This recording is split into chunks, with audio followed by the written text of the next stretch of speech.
talent. So point being that you want to go from 5 million to 10 million, you have to take a bunch of actions, right? Now, who is going to take those actions? Of course, the existing team, right? Whoever is currently responsible for that. Like if there is a chief revenue officer whose goal it is to go from 5 million to 10 million, it is his job to identify what new territory to enter into, and then interview the right people, put them in motion, and then that's not sufficient. You need to work on other things like demand generation and other like internet marketing, conducting events, and many other things to get these people to produce, right? So that's basically the high level structure I want to establish before I go into my next set of the slides. But does this make sense? You're trying to go after some results.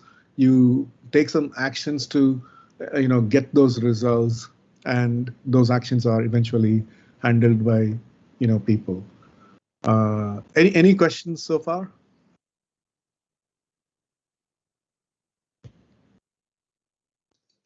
I don't see any questions in the chat, so I think it's very clear. Keep going. Great. Thank you, Angela.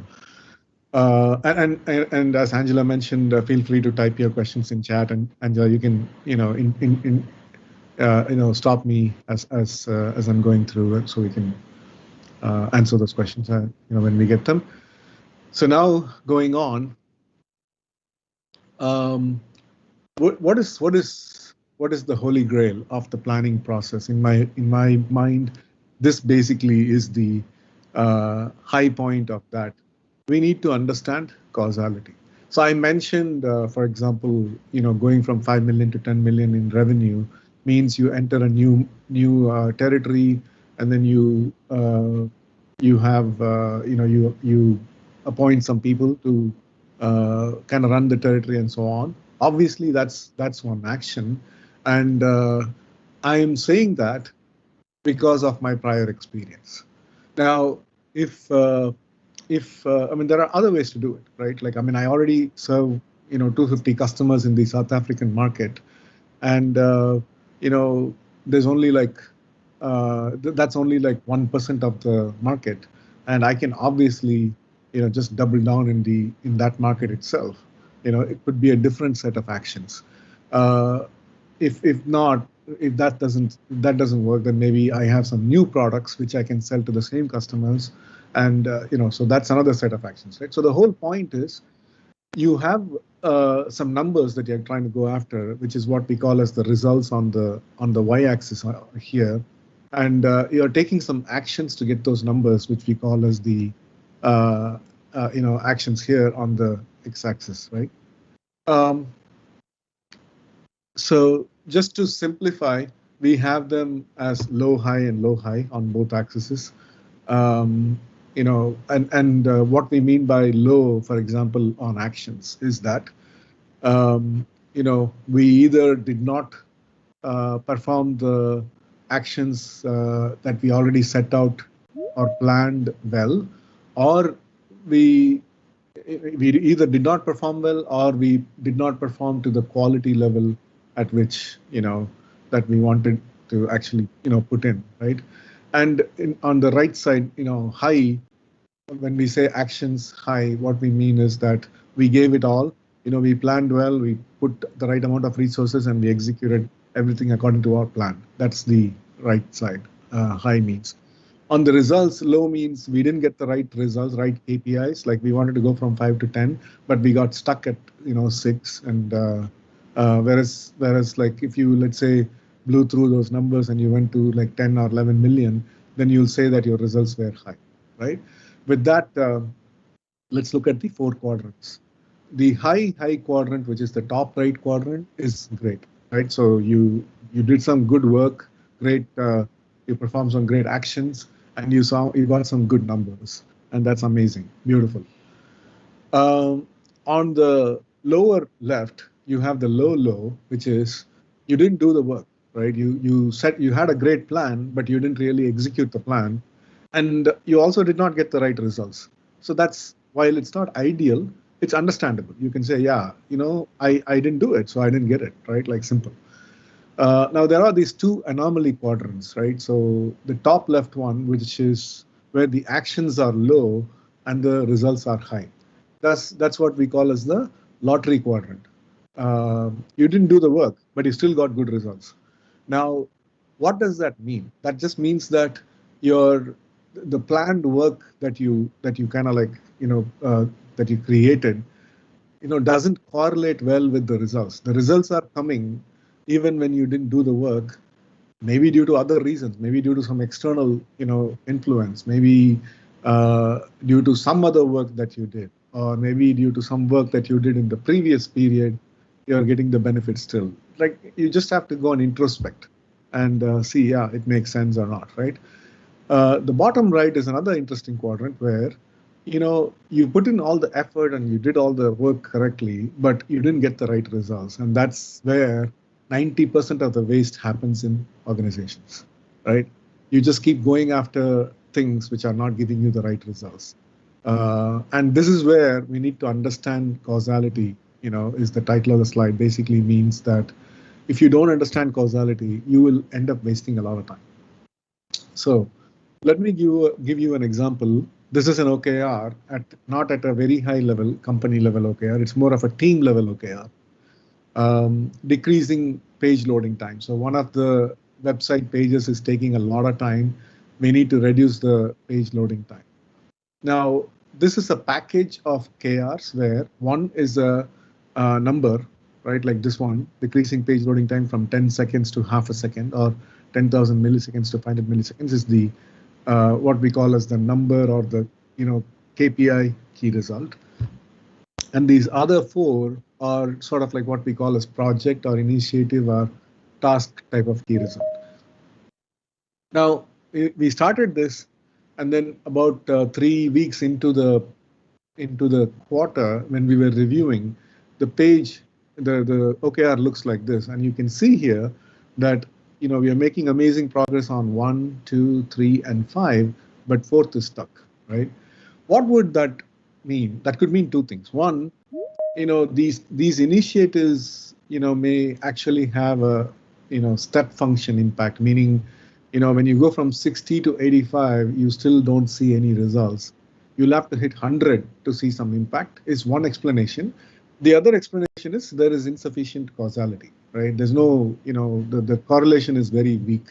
So what that would mean is you can complete all these projects, this number could still be stuck in the 10 seconds or maybe 9.3 seconds. It just came a little bit down, but it could still be stuck at a very high level. Now, this is what we are trying to avoid through proper OKR planning and executing. So how do you go about doing that?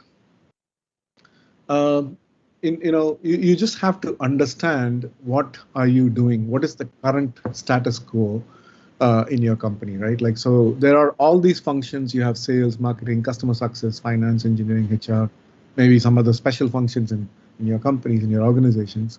But they all these departments have some employees, and they are all working on something which we call as the set of actions. Now, everyone has the right mindset, right? Like, everyone wants their work to be counted. They all put in the right kind of effort. They all are in trust their managers and their all the way up to their CEOs to give them the right guidance and ask them to do the right work, right? So that's the that's kind of like the baseline with which we start. Now, these actions produce some results, as we saw earlier. You have actions like entering a new territory, appointing new sales leadership, and then it's producing some results, right? Now, the results, so actions produce some results, which is the causality ring on the right side, but the results also produce actions, right? Like, for example, you go from 5 to 10 million, you will be able to do new sets of actions. If you can do that, then you are stuck in the previous level. So in that sense, that causality basically is also, circular, right? Actions to produce results, and then when the right results are achieved, they also result in better actions that you can plan and produce. So that's the whole point here. Um, Now, one of the things that you can do from a planning standpoint is, go through these, three steps, right? So number one is to first know what do you know about your company, right? Like about your organization. So you might already know this Eisenhower matrix of, level of awareness and level of understanding. So you have this, known knowns and known unknowns and unknown knowns and unknown unknowns. All these, are available out. But basically, the point is we are trying to know as much as we can about our business, right? So we are trying to move from these top left, and bottom right quadrants to, the top right quadrant as much as we can. If we can move our situations from these three quadrants to the known quadrants, once you know a lot more about your business, you'll be able to plan in a lot more certain way, right? Like obviously nothing is certain, but basically, because there's an, external environment and other things that contribute to your business results, but essentially, knowing a lot more of them in a much more concrete way gives you a solid, basis for planning for the future. Next is, okay, yeah. Next is, time traveling back and reflecting, right? So, you're in like today is basically March 7th now, or 8th, I guess.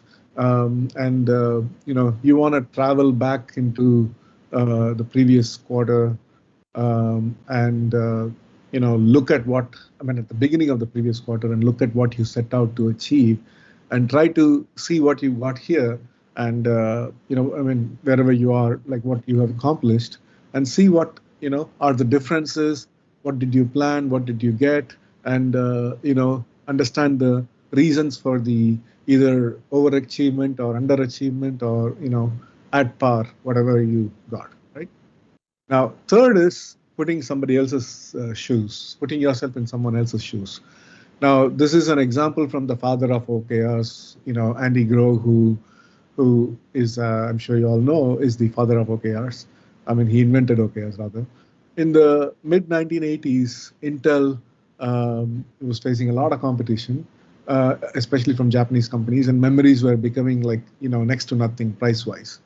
And so Andy Grove asks Gordon, Moore, who was his chief operating officer, and he was facing a lot of pressure. Andy Grove was facing a lot of pressure from the board. So he was asking, Moore, hey, if we get kicked out, which was very likely at the time, and the board brought in a new CEO, what do you think, he or she would do? And he, Moore was like, without flinching his eyes, he said, he'll get us out of memories. So then, Andy Grove said, okay, let us walk out of his office and come back in as the new CEO and COO, and let's just do that.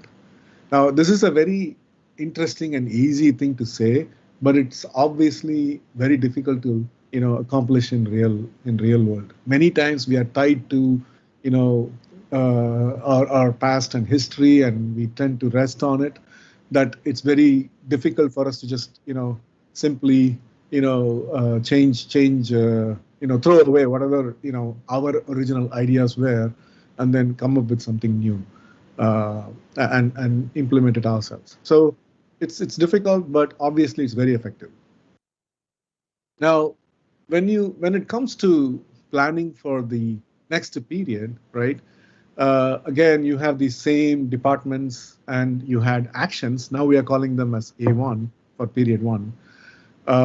And we got some results, R1.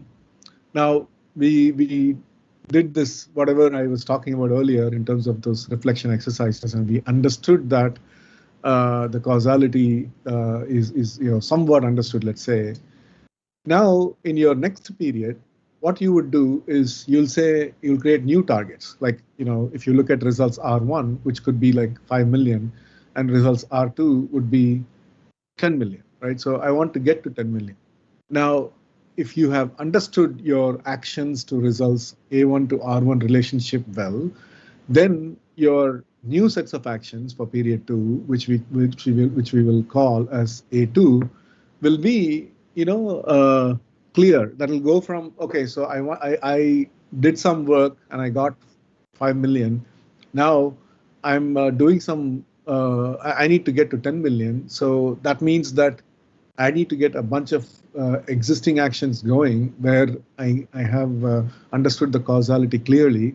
And in some other case, I'm just going to come up with some new hypothesis and say that this is how these are my new additional OKRs to accomplish in the next period.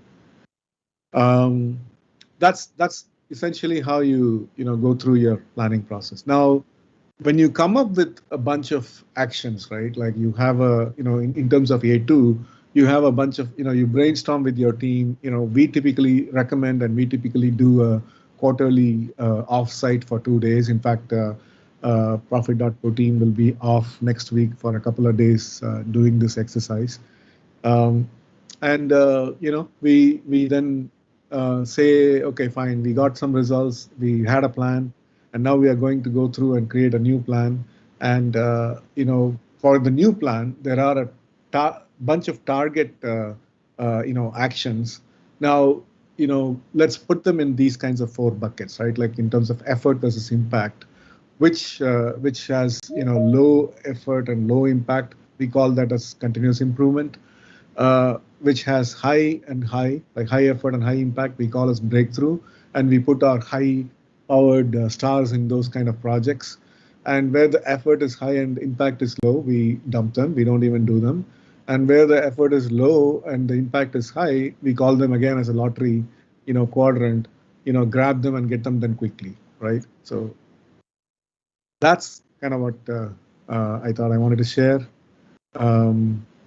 And in terms of like from OKR terminologies, if you look at these current OKRs that you have, there are 4 ways in which you can again set your targets. One is as you can see here, you modify. I mean, you completed a KR, right? Like again, I'm going little slightly out of syllabus here, but basically, you completed a KR, but you want to still continue with it. And this is like after you have your actions, right? And what you would do with your existing actions. You have some new actions, but the existing actions you can either modify and continue where you accomplish the results, but you want to still persist with them or continue with them. So you just modify the new targets and continue. If you've not completed but you still want to continue, you extend it as is. I'm sure you have some of those. You've not completed but you don't want to continue, you move it to a backlog. And if you want to complete and if you're done, you don't want to continue with it, you accomplished your desired results, you call it complete and close and move on, right? So these are the 4 ways in which you can close out the existing actions. One way to validate your plan. So you have a plan. You can just time travel forward. If you remember during the planning side, reflection side, reflection time, I said you can go time traveling backwards. But time traveling forward, if one way to validate it, I mean, there's no sure way to validate. Obviously, future is uncertain.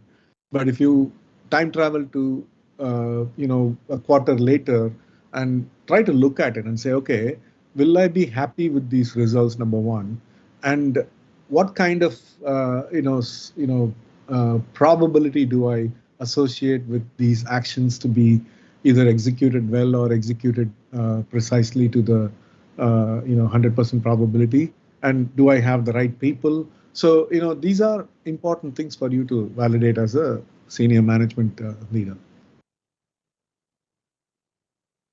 So with that, any questions? I'll probably stop sharing here. Thank you very much. That was very good, very interesting. I don't seem to see any questions, although it could be that I see an icon for Q&A, but I think that that's only on the app version. So if there are any questions on the app, please let me know. I actually have a question. I found it very useful because my experience has been not so great with OKRs and trying to align teams. So one thing you mentioned is, the level at which you were doing it. You gave a really good example of, I think you said, decreasing page loading time. Is that is there a step higher on which we should be looking at? Like, how do we basically make sure that that aligns with the organization's goals? So if there's a way to tie that specific OKR to a broader organizational goal, or is it at that level that we should be setting them? That's my main question. I don't know if Yeah. No, I took that example as a deliberately as a lower level example.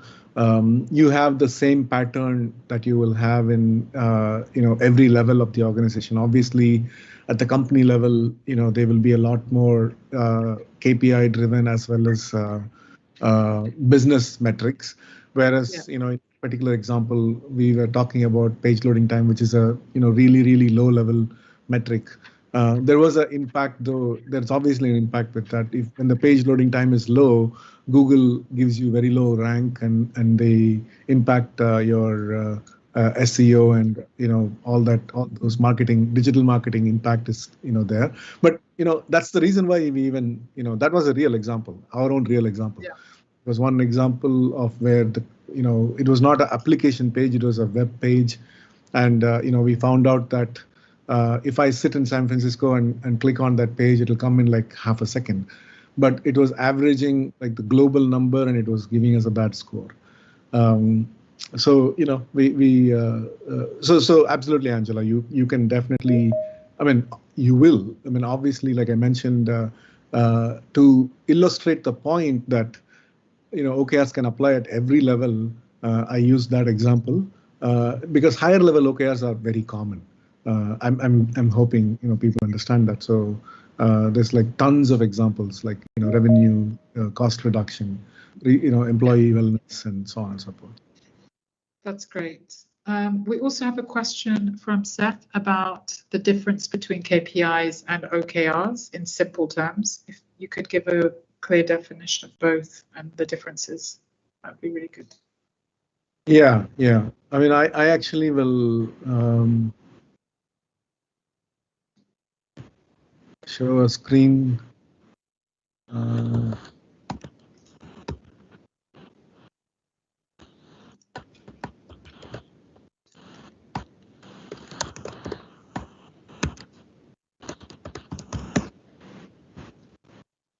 So this is this is what I'd like to highlight from a KPI versus key result based question, right? So essentially, KPIs become a part of a key result. You have a KPI which is baselined, meaning revenue is a KPI. Baseline is like 5 million, and target is 10 million, which is what I was talking about earlier. Time frame, end of this year, let's say, and owner is the chief revenue officer, let's say, right? Then that gives you the key result. So essentially, KPIs are a component of a key result. Okay, that's a very good definition. How do you measure OKRs? Was a question from Edgar. Basically the only measure is success, right? So you set up an OKR, and at the end of the quarter when you're reevaluating what you did, the best way to do that, in my opinion, if it is possible, is to package them like how I showed, where you have a particular KPI, KR, and then you have some initiatives that go in one package. So for example, in sales, I want to go from 5 million to 10 million. or in marketing, I want to generate 500 new leads, let's say, in this particular quarter. So the 500 new leads is what we call as the lagging indicator, KPI. So you have a KR for that, and then you have two or three or four other key results, which are initiative key results. You'll say, okay, to get those 500 new leads, I'm going to invest in in Google AdWords for to do certain things. I'm going to invest in some other partnership development initiative, so the partners will generate some leads for me. So those are all initiatives, and then you have the KPI KR, which is the 500 leads, which is what you're trying to accomplish. Now, end of quarter, let's say you're sitting at 200 leads and not 500 leads. Now, do you call that as a success or not is obviously very contextual, right? Now, you didn't really have, a lead gen engine in place before, and you had a very, moonshot-like or, aspirational, goal of 500 leads, and you did some work. And okay, you're not sitting at zero, so you should be happy. You're sitting at 200, maybe okay, but you didn't really accomplish your 500. Now there is a lot of learning, hopefully, in that 1 quarter of exercise, and where you would say, okay, you know what, those 3 initiatives I took, they failed. They didn't produce the leads that they should be producing, but this 4th initiative or 5th initiative alone produced 200 leads for me. Okay, you know what? As a business, I have learned.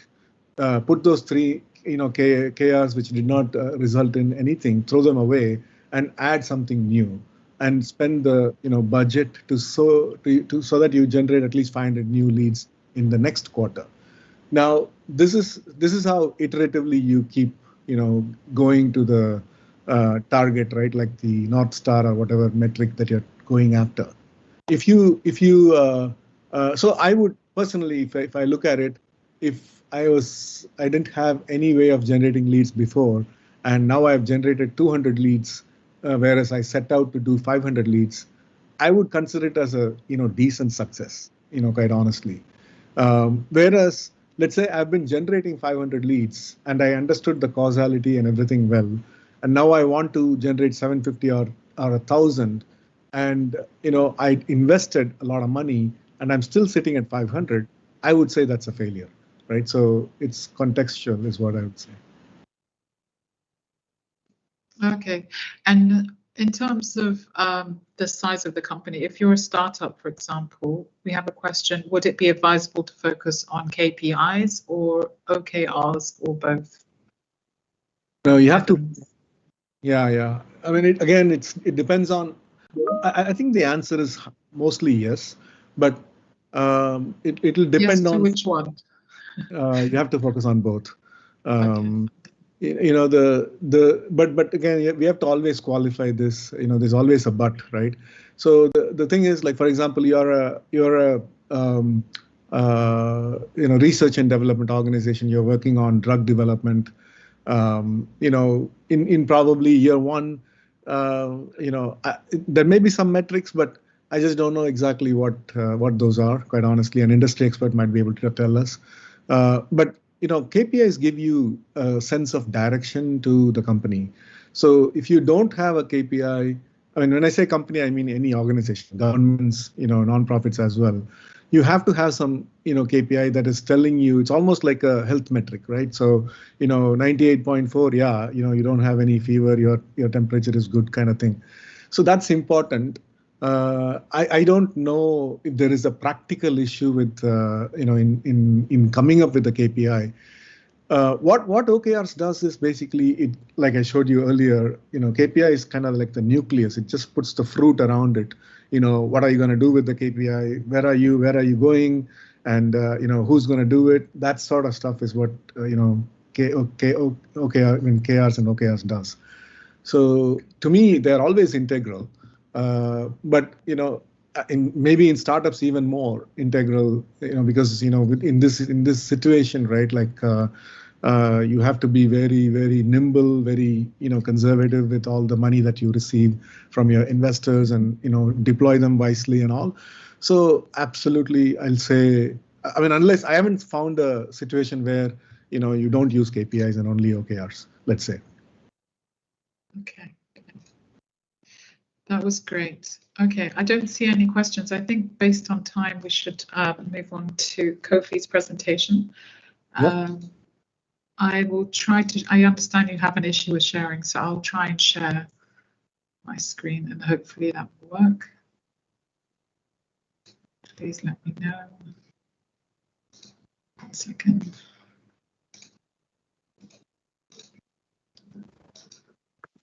Oops. Can you see my screen?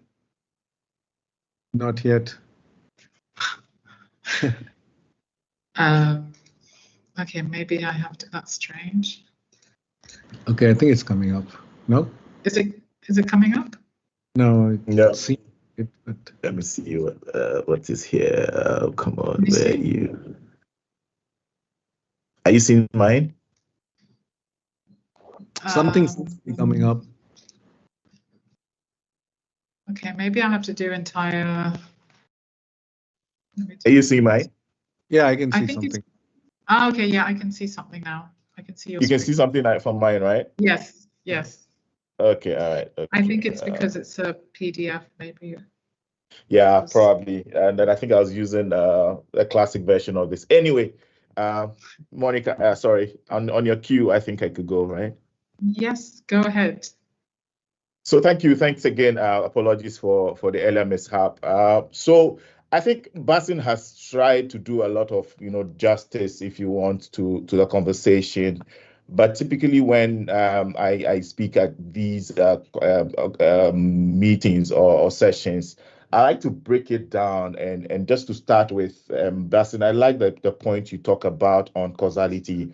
And for us as practicing CIOs or, agilists, we always believe that, for every cause, there's an effect, right? And so OKRs definitely are a powerful tool, that one can apply to unlock growth, unlock progress, and obviously discover new potentials, regardless of the business that you are operating in. And that's what many people call a business transformation. How do we, turn the ship around for your business, or how do you play bigger in a certain direction that you have decided to look at?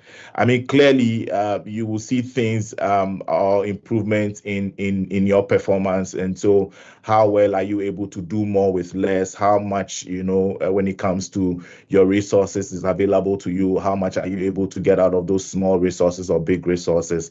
I think you talk about waste a lot, and so even from the point of view of waste, also, how efficient can we be? And I remember one of my partners saying to me that, hey, look, no matter what product you have, no matter what service you provide, the copycats are going to come after you, right? And so when they show up, how can you be competitive in itself? So it's important that as you think around your strategies to adapt to the changing market conditions. Obviously, market conditions will never be the same. And we give the instances of the COVID. We are talking about the war in some parts of the world, maybe Russia, Ukraine, Houthis, rebels, and all of those, right? So things would constantly change. And then another thing that constantly changes also is the demands from our clients, the demands from our customers. Those things are never a constant, right? So the role of OKRs definitely, once they are implemented, help us, and I'm happy that Bastin, you talked about that as well, help us to focus, number one, on our priorities. And once we are focused that, hey, look, this is what we want to do, which is to move our business from point A to point B. We want to get new clients. We want to get into new regions. I mean, today, Angela and Co are in the Middle East, but what does it mean if they want to get into Africa? Or Bastin is in South Africa. What does it mean to, have a business here on the south side, on the west, I beg your pardon, or going into the east, right? At the end of the day, also, when you're setting up these OKRs, also, and Bastin, in your slide, I saw that you had HR there, you had a compliance. So regardless of what team that you belong to within the organization, is really around fostering a certain culture of accountability. So who does what, how do they do it, and again, when do they do it? And that brings me to the next point around transparency. So at the end of the day, also, or across the entire organization, every one of us is aware that, you know, this is what we are looking at. Yes, I hear a point on KPIs and how every one of us knows that ideally my temperature or your temperature should be around the 37 point, maybe what, 1 or 2. If it goes beyond that, then it means there's something wrong with you, right? So again, having done all of this over time and doing over and over again, do we have time to become better? Can we improve upon whatever it is that we are doing? So clearly, I'm big on OKRs, and definitely they're a powerful tool that will drive change across the organization and also help us to attain some, you know, desired outcomes as well. Because I work in a bank, I just want to use the example of a neobank, which is to say, how can we transform a neobank, which is a digital first bank that's looking at, you know, disrupting or traditional banking. Today, traditional banking is such that, you know, you go to a branch, it's brick and mortar. The service journeys in the branch, you can approach a teller to say, hey, look, I want to debit my account. I want a checkbook. I want to transfer money to Angela or to William or Daniel, wherever they are, right? But a new bank gives you all of that on your phone in itself to say, hey, look, you can do everything from the comfort of your home such that you don't have to leave wherever. And so I use the example of a new bank to say, hey, look, how can we apply an OKR for one, its operations, definitely, and also to deliver exceptional customer experiences. And I like the example again that Bastin talked about, that in certain geographies, the loading time for a page is maybe something microseconds, X microseconds. Can we improve upon that from a user experience point of view or client experience point of view, to ensure that, you know, our clients are happy, they stick with us. And for this new bank, we say that the overall objective, or if you want, vision, is to be Africa's finest go-to neobank, right? But again, nobody sets up a business or nobody sets up an entity to say, look, I want to break even or I want to make losses. I think it's also important that you realize that OKRs are there to help us increase revenue, and that's essentially the case for this new bank, that example that I put up. So yes, I think OKRs have been defined clearly, cause and effect. So the cause really is what the objective are, or the objective is, and then the effect really is the key result, right? And from an agile point of view, again, look at this as a framework that can help you, to scale your business, to help it grow, to become a beautiful garden that you want, such that, the colors are there, it's fresh, it's looking green and warm and all of that anytime you walk in.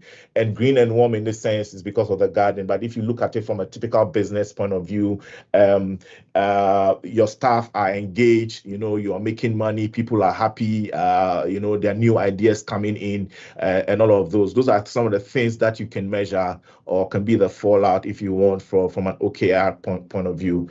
I try to go back a little to say, look, when it comes to implementing an OKR, what are some of the things that you do? And clearly, I'm sure we all know this, and it will not be out of syllable to say, number one, first of all, you define clearly what your objectives are. And I like the fact that, look, you have got to be ambitious. Sometimes a lot of the thing we've found about ourselves is we like to sell ourselves short. So how can we set some ambitious objectives to be able to align with our business goals and a vision? So the vision that I said earlier was to become Africa's finest go-to neobank, right? So what objectives could we set along those lines? So that's number one. I think it's also okay to identify what the key results are. So you want to measure, and it's good, also good to measure, because what does not get measured does not get done. You get it. Sometimes we just say, hey, look, I want to be able to get 5 clients, or just to get clients. comfortably. But if you don't put, you know, a number or a metric or some percentages or percentiles around those, how will you be able to measure progress? So I think once you're able to identify the key results and plant or define, if you want those measurable results, then you can indicate progress as you get along. I think 3, 4, 5 really is around cascading the OKRs, and OKR cascading here. From experience, we've observed that, hey, you've got to let everyone else, you know, be aware about what these OKRs, because if the top is aware, only the top gets to play with it. If the middle alone is aware, they get to play with it, or if the bottom is aware, they get to play with it. If neither is aware, then forget about it, right? So it's also one of the challenges that we probably will look at when it comes to implementing OKRs or getting them, you know, known across the entire organization. That piece around communication and ensuring alignment, you know, from the top, you know, to the bottom is really key. But for some of us, we like to go the unconventional, right, which is to do it from a bottom-up approach, right? Just to ensure that you have people at the bottom who are familiar with these OKRs, and then they cascade it up to the top. So if you like, it could be a two-way street as much as possible. When it comes to implementation also, I think Bastian talked about measuring progress, right? There's no way you can get into an OKR conversation without measuring progress. Then you are probably just wasting, or is another, you know, avenue for waste in itself. Then once a while also, you've got to do what we call a retrospective, or do a review and learn at the end of each cycle, right? And I like the slides that Bastian put up to say, look, you can even project to, you know, the next quarter, or even go back to see how you can learn clearly from your failures or your successes. I mentioned continuous improvement from the beginning also, right? So from an iteration point of view, as you get along with every cycle or every incremental, as you move forward, you've got to look out for how you want to improve as it were.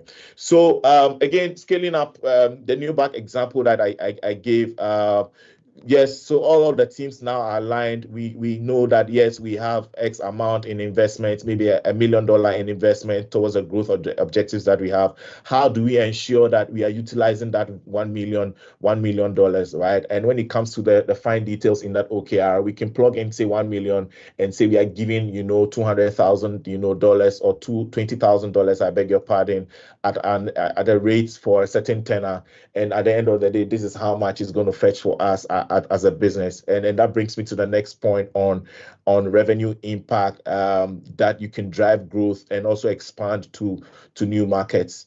I figure that I could say this for free also, that I think new banks are something that's going to start coming up. And so it's something that, or it's a business type that people need to start looking into, regardless of where you are, so Middle East, South Africa, wherever. And you have to break into new market areas, right? Because there's going to be a demand for all of those as much as possible.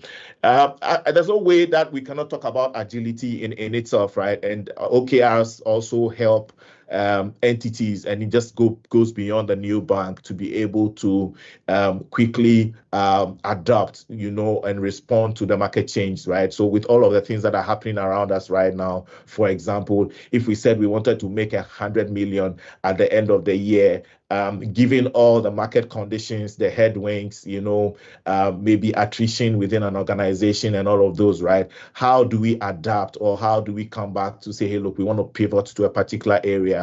Or for example, our clients now are asking for small ticket loans or small ticket, business requests. How then do we pivot to be able to respond to their needs in those ways?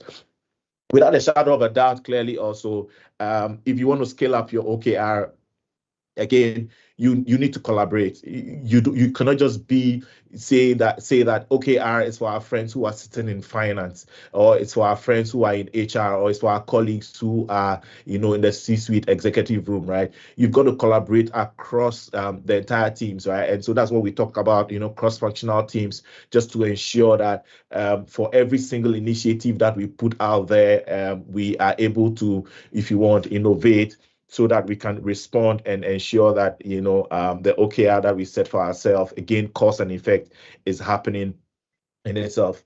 I think from a benefit point of view, I talked about, and really is really not around things are around focus and alignment, right? It's around chaos and disorder. For any organization that is looking to get matured or be matured in whatever it is that they are doing, if OKRs are absent, you are bound to set yourself up for some chaos or disorder. Yes, I know that you have your plans, you have your strategy on where you want to go, right? But clearly, I think OKRs help us to take out the disorder within a certain or any organization that does not have it, right? So clearly, it gives us focus on where we are headed. Again, I talked about specificity already, and so specific objectives. So everyone else is aligned within the team, and yes, we are aligned also. But it also gives us another level of enhanced alignment, just to show that yes, for every team, or if we say from a neobank point of view that I talked about, that we wanted to be Africa's finest go-to neobank, how do we ensure that our OKRs are aligned, to that tag, or to that niche, or to that marketing phrase that we are the go-to Africa, go-to finest go-to neobank in Africa. I think also from a benefits point of view, it also gives room for accountability. You understand? I know that Angela is accountable for this region. I know that William is accountable for that region, or he's accountable for sales. He's accountable for the people development. Bastin is good with ensuring that from an operations point of view, or an operations perspective, things are working. There are no hurdles in the way, and so once you are able to set out an OKR, it gives people room to be accountable for A, B, C, or D, depending on how you define. And I like the question that someone asked earlier around what's the measure. The measure really is success, right? And clearly you want to also define what success looks like. So what success looks like for me, in the neobank example that we give, is at the end of the day, we don't want to see any chaos. Then also we can talk about the revenue impact. Yes, at the end of the day, we want to see that we have an extra $200,000 or $2 million out of the investment, or the return on investment, or tangible equity that we set for ourselves from that 10 million that we put out. So clearly, by focusing on these four areas: improved focus, alignment being enhanced, accountability in itself also, and then scaling and seeing revenue, you should be able to see from the top or even the bottom that these are some of the impacts or benefits that you get from applying OKR. And again, it doesn't matter whether you are in technology, or you're in banking and finance, or you are in oil and gas, regardless of where you find yourself. If you embark on that 2-day offsite that Bastin was talking about, you would definitely come up with what it is that you want your key results to look like, or what your objective will look like. I think for another example also, again, from an IT infrastructure point of view, today there's a lot of emerging technology around us. Yeah, we're talking about chat GPTs and AI, cloud computing, right? So take this neobank again, for example, who says that their objective is to enhance their IT infrastructure. So for them, so the objective, which is the cause, is to enhance the IT infrastructure, right? So the effect really is, and they put out 3 effects, and for the purpose of example, I put out 3 effects, right? So effects number 1 really is to implement a cloud-based, storage system that improves data accessibility and reduce reliance on our physical service. And I know, for example, and sometimes I tell my teams in the office, I say, hey, look, you're going to buy a server that is almost the equivalent of a car, maybe what, $25,000, $10,000. Do you know what that means, right? But today that we are going onto the cloud, you know that once you reduce that reliance on those physical servers, those are cost saves for you that you can, plow back into the business.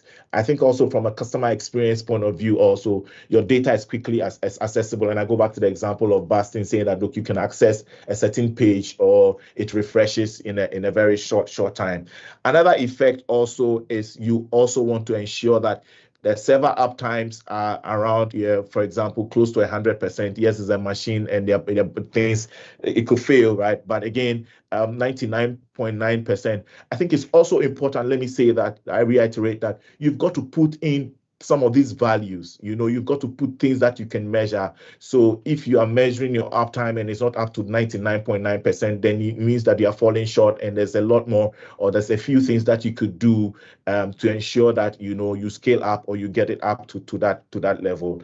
I think for the other part also, a reduced average response time for IT support requests to less than 1 hour. So again, from an incident management point of view, how can you relate this to say, hey, look, when things happen, for example, in West Africa sometime last week or so, you'd have heard about the subsea fiber cable cuts that disrupted the whole internet across sub-Saharan Africa all the way to Nigeria, I think Portugal, and all of that. So how did we respond to some of those things, right?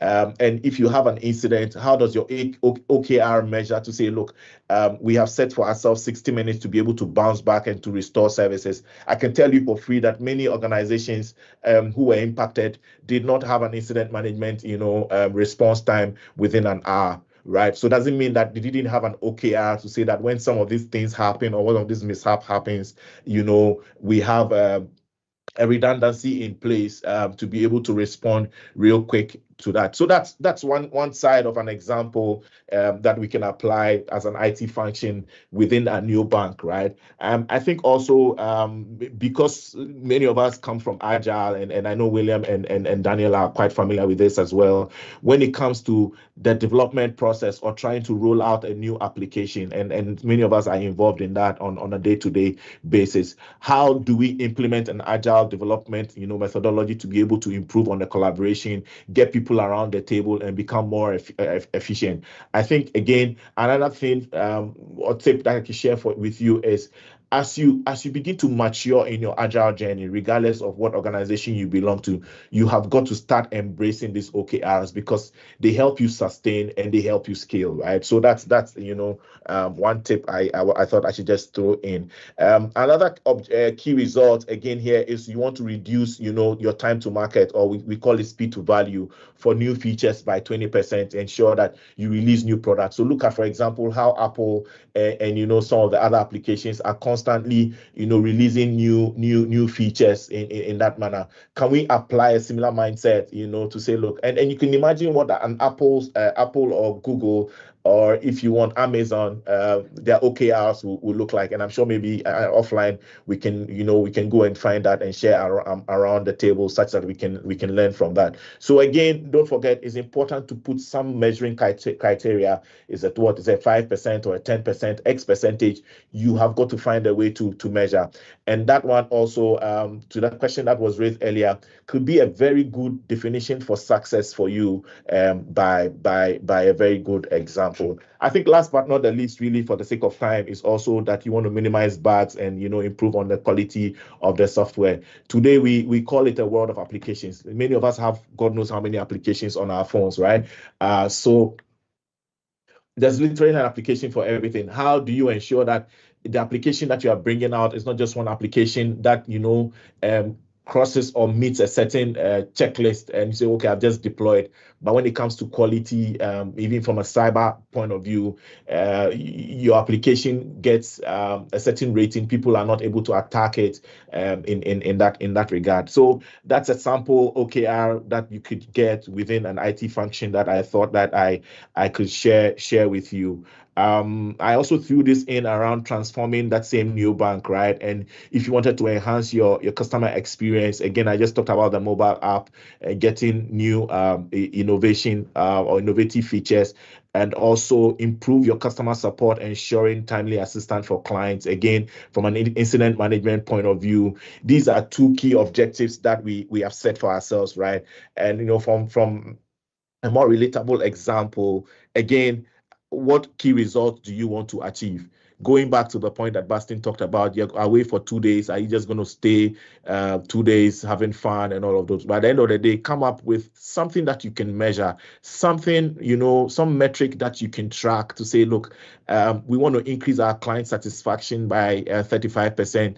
even though we are improving our app and user experience. But again, there are these beautiful ladies and nice guys in our contact center who are right there on hand, to help any client who's going through any challenge. You could also introduce things around the AIs, the chatbots of the world, right? And those are things that you can also deploy. And these things, help you, they keep you in check.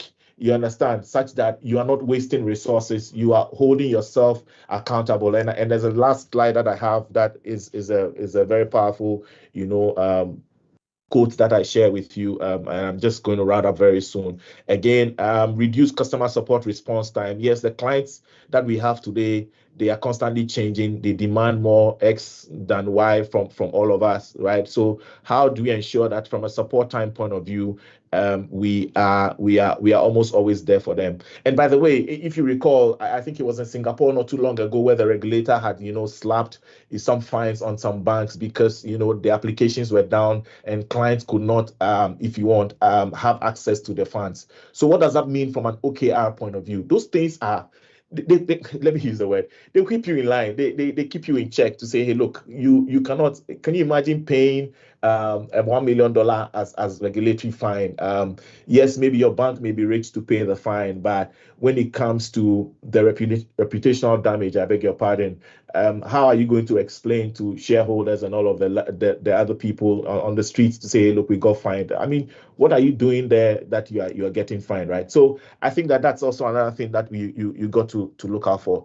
I think I cannot wrap up, Angie, without talking about, again, benefits from a revenue growth and impact point of view, that, yes, these are frameworks that you can use. And I think Bassem talked about alignment, right? And from an ideation to implementation point of view also, and maybe this is out of syllabus, but again, it's important that you remember that you need to set the purpose for which you are doing that activity or setting up that OKR or objective. That's one. And then also look at how everyone else aligns to that vision. Everyone else aligns to that mission, right? So you're looking at purpose, you're looking at alignment, and then I heard Bassem talk about context. So in what context can we apply all of these things? So those are things that are really important. Could it be a context of revenue? Could it be the context of impact? So what our social or corporate social responsibilities could be a context of ensuring that we are the best in the market and no one else is able to copy us. So those are some of the things that would typically come up when you are setting up your OKR, and it helps you to be able to set up a great OKR. Let me finish off by saying that, look, and I just like that part, right? That says that OKRs are not just goals, but a promise to ourselves to aim higher. Look, every business has the capability. They have what it takes to become big. They have what it takes to grow. You understand? And I think that OKRs, or I believe clearly, strongly, that OKRs are a way to ensure that we can promise ourselves that we want to aim higher. So if you are in an entity or you are near a business, and I hear conversations around startups, right? And that's one of the mistakes that many of us who are engaged in startups make. You say, hey, look, I just want to be in this startup. But think about promising yourself that you can aim higher. The fact that you can aim higher gives you, if you want, room or a tool as in an OKR to say, look, I can use this tool, I can use this framework to be able to grow beyond where I find myself today. So today I'm in 2 countries, I can get into 5, 10, and maybe all of Africa. So yes, it's possible if you believe it is, but OKRs are those things that can help you attain all of these things. Maybe I just take a pause at this point, and if there are any questions, I'll be more than happy, or reactions also. Let's hear your thoughts. We are all learning together. Yeah, Angela. Fantastic. Thank you so much. That was a lot of information, but very, very useful. I think some of the keywords I heard were communication, alignment. There's some questions about the best approach to getting that. And I will also just sum up a bit what Bastin said about the Holy Grail and how important it is how important it is that we need to understand the causalities and focus on that as well. I like the time travel part. I'm always interested in time traveling and validating those future goals to see, you know, is it possible, is it achievable? So a lot of information. Thank you guys so much. I also liked the mention about customer support, which sometimes is a last thought. Kofi mentioned that, you know, you need to really focus on that. And I think sometimes you're trying to deploy all the time and you don't realize that you have a live product and customers are complaining. They may be overwhelming your team with issues and they don't have enough time to focus on innovating. So I think that's a huge area, especially in banking. I can't imagine having to explain why a bank has to pay a fine. Imagine trying to tell your boss that. That will be a fun conversation. Okay, so questions. I see John. What is the role that leadership play in driving the successful OKR? So how can we make sure that we get you know, the right people in the room at the right time? You mentioned a two-way street from either it's the bottom up or top down approach. I think there's some context in terms of like how do we make sure that leadership are there so we can drive that business transformation. And we also have a very similar question, which is what do you do when they're skeptical? So I'll add those two questions, and since Kofi has been speaking, I'll go for you, Bastin, if you have a quick answer for that. Thank you. Well, I actually would love to hear Kofi on that because of the practical, okay. You know, I thought it would be great to hear from him first. I can certainly share afterwards. Yeah, go ahead, Kofi. Yeah, sure. Thanks, Bastin, for that. So I think from a practical sense, once you get leadership aware, they may not embrace it, and I've seen this happen not once, not twice. You've got to be deliberate about talking about it over and over again. So that's one. The other thing that you need to do also is to show evidence, show proof of organizations that have done this and are thriving. You understand? For every organization, you know, there's someone else that you're looking up to say, or even within the ecosystem to say, hey, look, these guys are making this much. But yes, whilst they are making this much, do you know what pertains within the organization? You are not aware. So once you're convinced that OKRs or agile or you know, product development is a way to go, you have got to be deliberate in your speaking to your top echelon. I mean, these are the C-suite executives to say, hey, look, this thing is happening. You know, it can get us this benefit. So that's the second point. I think a third point also is to try and, if you want, identify one or two of them who are quite influential. I think if you're able to win those over, now they begin to influence the others in the room to say, hey, look, have you seen this? Or deliberately send them articles, send them, you know, videos, send them news items that are related to OKRs that are happening in other industries. Then say, hey, no, Angela has been talking about this for a long time. In fact, she's been singing this song. And let me just relate it to music, right? You know, the songs that we hear for the first time, you know, it didn't sound great. It didn't sound sweet. It wasn't enjoyable. But the more we played it, now we are singing every line. And, you know, the next time we hear it, so it's the same thing. Keep singing the song. Sing that OKR song until, you know, the C-suite executives get it. Now they say, no, this guy is, or this lady is bent on doing something. For example, I give you an exact example. And I think William and Daniel, I told them before. I remember one of our colleagues who left my organization and went to work for another organization. So one day she and I were talking and say, hey, Kofi, this agile that you've been talking about, that, you know, you have just a few people listening to you, it's really, you know, predominant, or it's very pervasive here, right? I said, oh, good. So now you remember that I've been talking about it, that when you went to another organization, you were able to embrace it as it were. So in one breath, getting C-suite executives, keep doing it. It's like beating the drum. Don't stop. Yes, there are days where we feel tired. We don't feel like, yeah, you don't want to do this anymore. Look, don't tire on that. Just keep at it. I think there was a second question. I just escaped me, but Angela, if you could just jog my memory, I'd be more than happy to answer that. Bastin, I don't know if that is helpful for you and the person who asked the question. Yeah.